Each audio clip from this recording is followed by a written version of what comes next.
मित्रों, महाशिवरात्रि को हिंदू धर्म में एक उत्सव की तरह मनाया जाता है। इसे माता पार्वती और भगवान शिव के भक्तों के लिए पर्व का उत्सव भी कहते हैं। इस दिन भगवान शिव को आराध्य मानने वाले भक्तों में उमंग रहती है। वे अपने अनुसार भगवान शिव की भक्ति करते हैं। इसी दिन भगवान शिव नीलकंठ नाम से प्रसिद्ध हुए थे। इसी दिन की रात में भगवान शिव को रात भर जगाने के लिए देवताओं ने एक उत्सव का आयोजन किया था, जिससे खुश होकर भगवान शिव ने देवताओं को शुभ आशीर्वाद दिया। तभी से यह रात्रि शिवरात्रि के नाम से प्रचलित है, जिसे महाशिवरात्रि के नाम से जाना जाता है।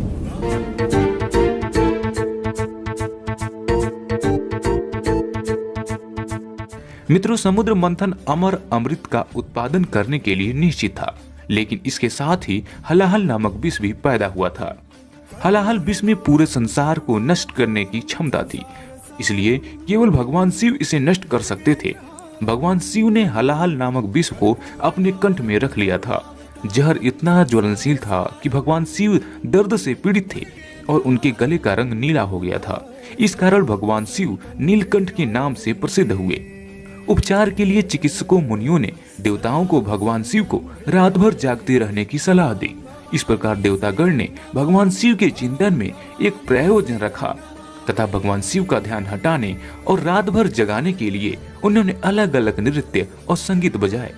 जैसे ही सुबह हुई, उनकी भक्ति से प्रसन्न भगवान शिव ने उन सभी को आशीर्वाद दिया। शिवरात्रि इस घटना का उत्सव है जिससे शिव ने दुनिया को बचाया। तब से इस दिन भक्त उपवास करते हैं।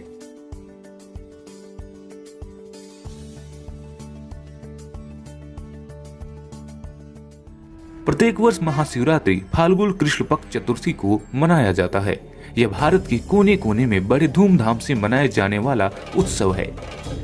इस उत्सव के दिन भारत के लगभग सभी मंदिर में भगवान शिव की पूजा उपासना होती है। इस दिन व्रत करने वाले व्यक्ति सुबह से लेकर अगली सुबह तक किसी प्रकार के आहार का सेवन नहीं करते। भगवान शिव की कथा सुनते हैं। भगवान शिव के शिवलिंग पर कच्चा दूध, बेलपत्र, फल फूल आदि चढ़ाकर अपना व्रत पूरा करते हैं, जिससे उनको केवल क्षणिक लाभ ही मिल पाते हैं।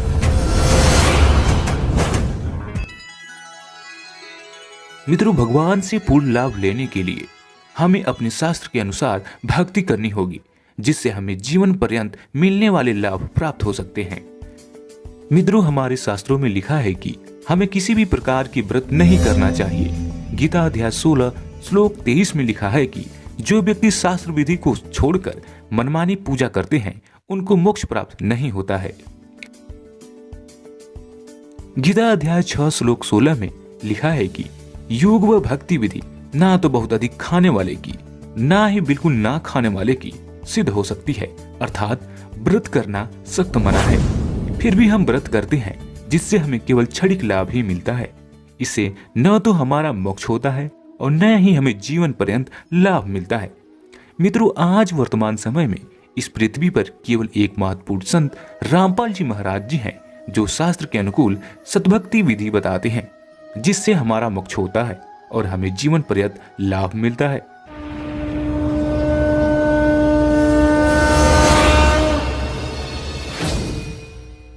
अपनात्मा परमात्मा कबीर जी ने इस उद्देश्य से कि गुरु जी के बिना मोक्ष नहीं हो सकता, और यदि मैं गुरु नहीं बनाऊंगा तो आने वाले समय में ये कहा करेंगे, काल का दाव लग जाएगा कि कबीर जी ने कौन सा गुरु बनाया था, बगैर गुरु के ही बात बन जाएगी और काल फिर मेरी आत्माओं को धोखा दे देगा। इसलिए उस परमेश्वर ने अब वो ऋषि किसी के ज्ञान में तो सुने को नहीं, कौन? स्वामी रामानंद जी ब्राह्मण पंडित। परमात्मा ने उसको ज्ञान सुनाने का कौन सा तरीका अपनाया? एक 2.5 वर्ष के बालक का रूप धारण किया। जब परमात्मा 5 वर्ष के थे कि लीला में शरीर कर रहे थे 5 वर्ष के, उस समय 2.5 वर्ष के बच्चे का रूप धारण किया और पंचगंगा घाट के ऊपर काशी में, जहां रामानंद जी स्नान करने के लिए जाया करते थे, वहां एक घाट बना हुआ था पक्की पौड़ियों का। उन पौड़ियों पर जाकर कबीर परमेश्वर जी 2.5 वर्ष के बच्चे के रूप में लेट गए। स्वामी रामानंद जी सुबह सुबह जाया करते थे ब्रह्म मुहूर्त में, गर्मियों के दिन थे, जो ही वो नीचे पैड़ियों से उतर रहे थे, परमात्मा कबीर जी 2.5 वर्ष के बालक का रूप धारण करके लेटे हुए थे। स्वामी रामानंद जी की खड़ाऊं सिर में लगी, काठ की खड़ाऊं पहना करते थे। खड़ाऊं लगते ही परमात्मा ने रोना शुरू किया, जैसे बालक चिल्लाते हैं। रामानंद जी एकदम बहुत तेजी से झुके। अब किसी बच्चे का चोट लगी, क्यों दया होती है संत में, चाहे वो किसी का भी साधक है, अगर वो संत लक्षण है उसमें तो उसमें दया अवश्य होती है। एकदम नीचे झुके थे, गले में एक कंठी होती है, एक मनिये की, तुलसी के लकड़ी का एक ही मन का होता है। वो रामानंद जी अपने गले में डाले रखा करते थे, और अन्य जो शिष्य बनाते थे उनके भी एक वही माला देते थे, कंठी बोलते उसको, एक मनके की। और वो प्रतीक होता था कि ये वैष्णव परंपरा से रामानंद जी का शिष्य, वैष्णव साधु के प्रतीक होती थी, और एक तिलक लगाते थे ऐसे। रामानंद जी जैसे झुके, उनके गले की वह कंठी निकल के कबीर परमेश्वर के गले में डल गई। रामानंद जी ने कहा कि बेटा राम राम बोल, राम राम बोल। सिर पे हाथ रखा छोटे बच्चे के, रो ना बेटा, बैठ जा यहाँ। परमात्मा चुप हो गए, उन्हें तो लीला करनी थी ये। और कहा बेटा, रामानंद जी कहने लगे कि बेटा तू यहाँ बैठा रहे, मैं स्नान कर लेता हूँ, आश्रम में ले चलूंगा, और दिन में जिसका भी होगा पता करके तुझे भिजवा दूंगा, डरना मत। रामानंद जी स्नान करने लगे, परमात्मा वहां से अंतर ध्यान हो गए, उनका काम पूरा हो लिया था। अंतर ध्यान होकर के अपने मुंह बोले माता पिता नीरू नीमा की झोंपड़ी में आकर सो गए। कुछ दिन के बाद परमात्मा ने क्या किया, एक रामानंद जी का शिष्य विवेकानंद, अब रामानंद जी ने 1400 ऋषि बना रखे थे, 1400 चेले थे ऋषि, जो प्रचार करते थे रामानंद जी किसे ग्रहण ज्ञान का। और रामानंद जी सुप्रसिद्ध थे कि ये वेदों और गीता और पुराणों के मर्मज्ञ ज्ञाता है। विवेकानंद जी जो महर्षि रामानंद जी के शिष्य थे, विष्णु जी के उपासक थे, विष्णु पुराण के अंदर सुना रहे थे विष्णु जी सर्वेश्वर हैं, महेश्वर हैं, और ये सब के मालिक हैं, ये सब सृष्टि रचनहार हैं। यही 3 रूप धारण करके सृष्टि स्थिति और संहार का कार्य करते हैं। ये स्वयं अजन्मा है, इनके कोई माता पिता नहीं है। अब उधर से परमात्मा कबीर जी जैसे ये वैष्णु तिलक लगाते हैं, ऐसा लंबा तिलक नाक के ऊपर कर माथे ते चंदन का सफेद तिलक ला रखा, और परमात्मा छेड़छाड़ करे बिना रहा नहीं करते, क्योंकि वो तो आए इस उद्देश्य थे।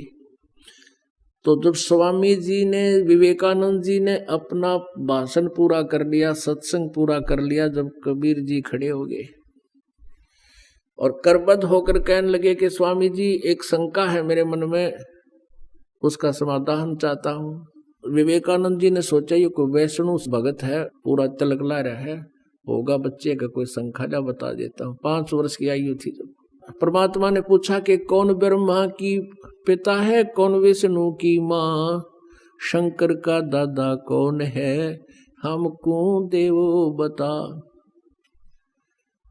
अब इस बात के ऊपर समस्या पैदा होगी। कहने लगे भाई ऐसा कुछ नहीं है, इनके कोई माता पिता नहीं है, ये तो अजर अमर है, सर्वेश्वर है, स्वयंभू है, फलाना है। तब परमात्मा ने कहा कि स्वामी जी शिव पुराण के अंदर रुद्र संहिता पढ़ कर देखिएगा, 5वें, 6ठे, 7वें और 8वें, 9वें अध्याय में, उसमें इनके विष्णु जी के माता पिता भी हैं। अब स्वामी जी वहीं पर ले रखी थी उसने, वो उसी समय खोला शिव पुराण को और देखा, देख भी लिया लेकिन माना नहीं। अपना आत्माओं परमात्मा 600 वर्ष पहले कहा करते थे कि 3 पुत्र अष्टंगी जाए, ब्रह्मा विष्णु शिव नाम धराए। माँ अष्टंगी पिता निरंजन, ये जम दारुण वंशन अंजन। के ब्रह्मा विष्णु महेश के माता पिता ये काल, सदा काल रूपी ब्रह्म, ज्योति निरंजन भी कहते हैं, और दुर्गा इनकी माता है। ये देखिएगा शिव पुराण। संक्षिप्त शिवपुराण सचित्र मोटा टाइप केवल हिंदी। गीता प्रेस गोरखपुर से प्रकाशित है। इसके संपादक कौन है? ये सारा विवरण इसलिए दिया जाता है कि किसी का शंका ना हो जाए कि कौन सी शिवपुराण है, कहाँ से आ रही है। संपादक हनुमान प्रसाद पोदार और प्रकाशक में मुद्रक हैं गीता प्रेस गोरखपुर, गोविंद भवन कार्यालय कोलकाता का संस्थान। अब देखिएगा, ये रुद्र संहिता अध्याय नंबर 5 हम नीचे देखेंगे, पृष्ठ नंबर 98 से, यहां से आ जाइए। 5वां अध्याय। अपने पुत्र नारद की यह बात सुनकर लोक पितामह ब्रह्मा वहां इस प्रकार बोले। ये छठा यहां प्रारंभ हो गया, छठे में पढ़ेंगे। ब्रह्मा जी ने कहा, ब्रह्मन, ये 99 पृष्ठ पे। ब्रह्मा जी ने कहा, ब्रह्मन अपने पुत्र को कह रहा है, ब्रह्मा जी नारद को, देव शिरोमणे, तुम सदा समस्त जगत के उपकार में ही लगे रहते हो। तुमने लोगों के हित की कामना से ये बहुत उत्तम बात पूछी है। नारद ने पूछा था कि इनकी सृष्टि कैसे हुई सारे संसार की। तो ब्रह्मा जी बता रहा, जिसमें समस्त चराचर जगत नष्ट हो गया था, सर्वत्र केवल अंधकार ही अंधकार था, न सूर्य दिखते थे न चंद्रमा, अन्य ग्रहों और नक्षत्रों का भी कोई पता नहीं था। न दिन होता था न रात, अग्निवायु कुछ भी नहीं था, सता नहीं थी। उसमें तत् सद्ब्रह्म, इस रुचि में जो सत सुना जाता है वो एकमात्र शेष था। अब आगे देखिएगा 100 पृष्ठ पे। जिस परब्रह्म के विषय में ज्ञान और अज्ञान पूर्ण उक्तियों द्वारा इस प्रकार विकल्प किए जाते हैं, उसने कुछ काल के बाद द्वितीय की इच्छा प्रकट की। उसके भीतर एक से अनेक होने का संकल्प उदित हुआ। उस निराकार परमात्मा ने अपनी लीला शक्ति से अपने लिए मूर्ति यानी आकार की कल्पना की। मूर्ति माने आकार। जो वह मूर्ति रहित परम ब्रह्म है, उसकी मूर्ति यानी उसका साकार स्वरूप भगवान सदाशिव है। अर्वाचीन और प्राचीन विद्वान उन्हीं को ईश्वर कहते हैं। उस समय एकाकी रहकर स्वेच्छानुसार विहार करने वाले उन सदाशिव ने अपने विग्रह से स्वयं ही एक स्वरूप भूता शक्ति की सृष्टि की, जो उनके अपने श्रीअंग से कभी अलग होने वाली नहीं थी। उस पराशक्ति को प्रधान प्रकृति गुणवती माया बुद्धि तत्व की जननी और विकार रहित बताया गया है। ये काल के शरीर से निकाली थी परमात्मा ने। परमात्मा ने ब्रह्मा जी को कुछ ज्ञान बताया था, उसी ज्ञान के सुने सुनाए को ये ऐसे बता रहा। वह शक्ति अंबिका कही गई है। उसी को प्रकृति सर्वेश्वरी त्रिदेव जननी नित्य और मूल कारण भी कहते हैं। ओहे, त्रिदेव जननी ब्रह्मा विष्णु महेश की माता सदाशिव द्वारा प्रकट की गई उस शक्ति के 8 भुजाएं हैं। ये दुर्गा है, स्पष्ट हुई। इसको प्रकृति भी कहते हैं, ये भी ध्यान रखना। ये आपके गीता जी में काम आओगा, जो ब्रह्मा विष्णु महेश की उत्पत्ति कोड वर्डों में लिखी हुई आपको दिखाएंगे। नाना प्रकार के आभूषण उसके श्री अंग की शोभा बढ़ाते हैं। दुर्गा की महिमा है। वह देवी नाना प्रकार की गतियों से संपन्न और अनेक प्रकार के अस्त्र शस्त्र धारण करती है। एकाकिनी होकर भी वह माया संयोग वसात अनेक हो जाती है। यानी इसने ही 3 रूप बनाए थे, श्यावत्री, लक्ष्मी और पार्वती के, और एक एक पुत्र से उनका ब्याह कर दिया था। ये भी स्पष्ट है इसमें। एकाकिनी होकर भी वह माया संयोग वसात अनेक हो जाती है। वे जो सदाशिव हैं, इस काल के बारे में कहा है, उन्हें परम पुरुष, ईश्वर, शिव शंभु और महेश्वर कहते हैं। यह देखना आए है। ये 101 पृष्ठ पर आगे हम कुछ रुद्र संहिता का। अब वे अपने सारे अंगों में भस्म रमाए रहते हैं। दुर्गा की तो जानकारी पूरी हुई। अब इस काल रूपी ब्रह्म, इस ज्योति निरंजन काल की महिमा है। वे अपने सारे अंगों में भस्म रमाए रहते हैं। उन काल रूपी ब्रह्म ने, इसको ब्रह्म कहो, काल कहो, काल रूप ब्रह्म कहो, सदाशिव कहो। ये काल जो है अपने पुत्र कभी शिव रूप में आ जाता है, कभी ब्रह्मा रूप में, विष्णु जी के रूप में। तो उन काल रूपी ब्रह्म ने एक ही समय शक्ति के साथ, नाथ ने शिवलोक नामक अक्षेत्र का निर्माण किया था। उस उत्तम अक्षेत्र को काशी कहते हैं। वे प्रिया और प्रियतम रूप शक्ति और शिव जो परमानंद स्वरूप है, उस मनोरम क्षेत्र में नित्य निवास करते हैं। वे प्रिया और प्रियतम यानी पति पत्नी रूप में शक्ति और शिव, दुर्गा और ये काल रूपी ब्रह्म, ये सिद्ध हो गया कि दुर्गा और काल है जो परमानंद स्वरूप है, उस मनोरम क्षेत्र में नित्य निवास करते हैं।